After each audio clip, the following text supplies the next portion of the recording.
Сайн байцгаана уу? Та бүхэн өнөөдрийн мэндийг хүргэе. За өнөөдрийн сэдв тоглоом маань бөмбөгөөр онцгой гэсэн тоглоом байна. Энэ харагдаж байгаа боулинг. За боулинг бөмбөгөөр онцгой. За энэ боулингийн бөмбөг байна.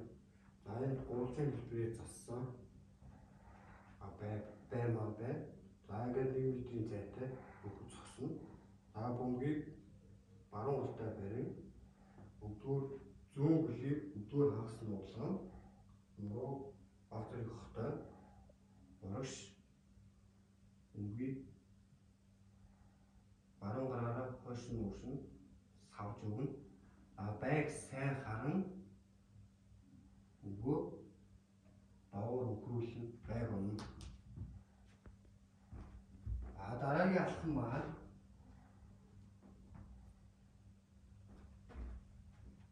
1 метр жоо холтуулаад 1 метр тавь. Мөн адил нуруу хагас бүхнүүдгүй хагас нуулаад бөмбөгийг барив шиг өнгөрүүлэн онноо. Энэ дараалттай тоглоомыг цааш нь өргөжлөх боломжтой.